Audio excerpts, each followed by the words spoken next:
At present, we are left with very few alternatives, since we're on a collision course of our own making.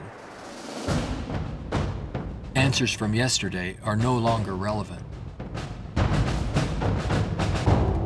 Considering the damage already done to the environment, we are rapidly approaching a point of no return, where nature will dictate the course.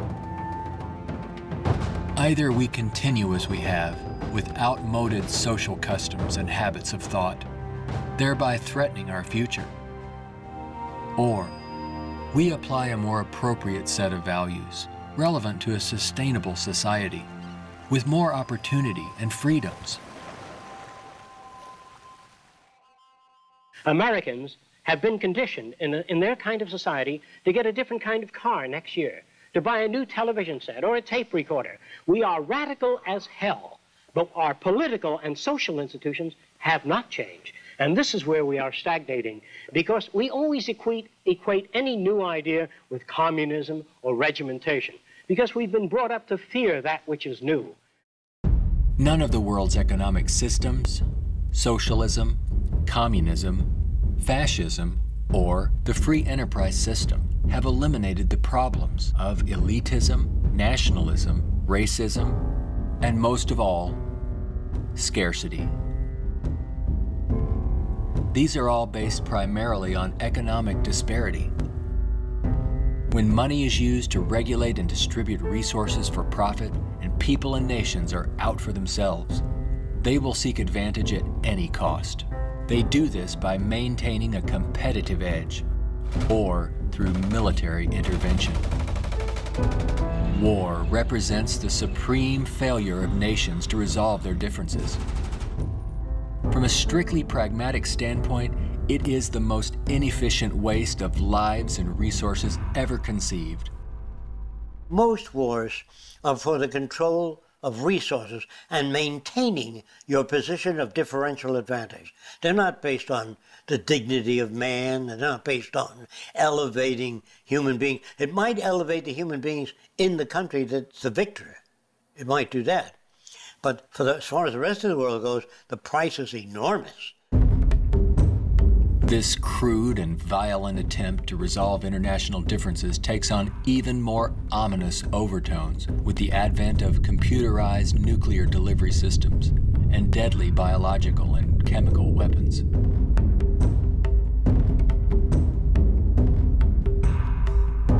Yet it is a windfall money-making opportunity for those who profit by the military-industrial complex.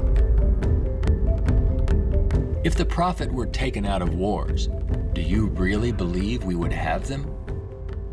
If they draft you into the army to serve this country, you put up your life for this country, they should draft all the war industries.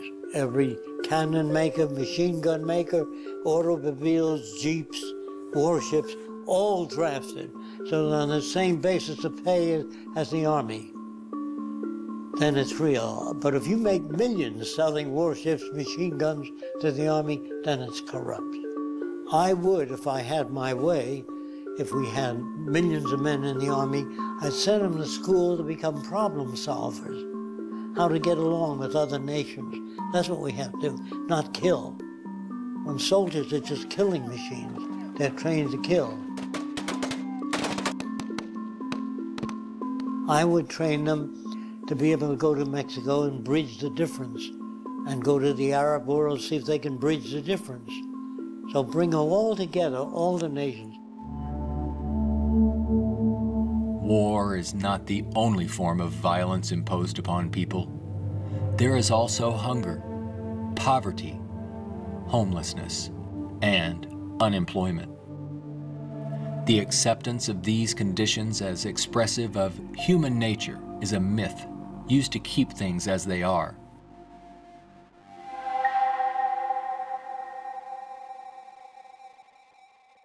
Genetics has nothing to do with greed, business, race prejudice. All of the operant systems in any society are part of your education, the books you read, the role models you follow, and the people you admire. The genes have nothing to do except with the color of your eyes, the shape of your nose, perhaps inherited features. The genes do not control values. And even if you're born with a much better brain than another person, meaning better receptors, the quality of the tissue is better, I would say that if you have a better brain and you live in a fascist country, you become a fascist faster. The brain has no mechanism of discrimination. The brain can't tell you what is relevant or less relevant, except experience. We are not born with greed, envy, hatred, or bigotry. Our behavior and values are reflective of the culture we are exposed to. If you were raised by the headhunters of the Amazon, you'd be a headhunter. And if I said to you, doesn't it bother you to have 5 shrunken heads? You say, yes, my brother has 20. So, is he nuts? No, that's normal to his culture.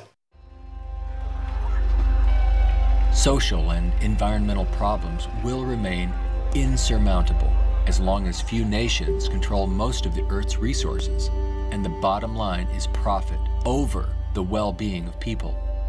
Putting profit first results in unnecessary suffering and aberrant behavior prevalent today.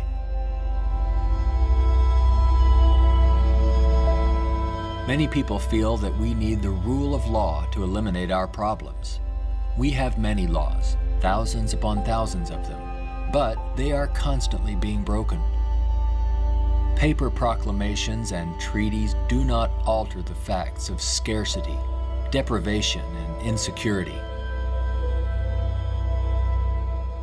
You can predict the shape of the future and the values if you know the trends of events and the ocean pollution, the scarcity of arable land. If you watch that degrading system grow, I can predict the riots and killing and assassination. In other words, human behavior is really generated by the surrounding environment.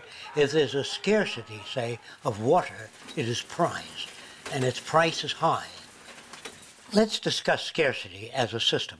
Suppose it rained gold for about 3 days, gold dust. People would go out and shovel it in, fill the cellars, the attic, every drawer in that. They'd throw out their clothing.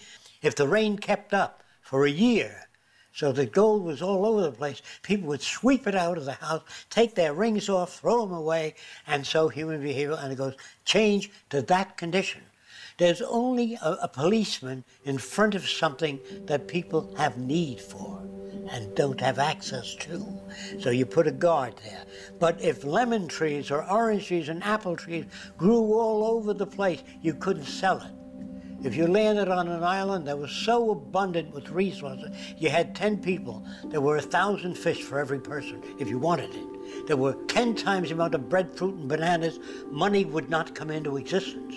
Private property would not come into existence. If the island was big enough, there was 10 people, there were 8,000 acres. No one would give a damn about staking out this particular area.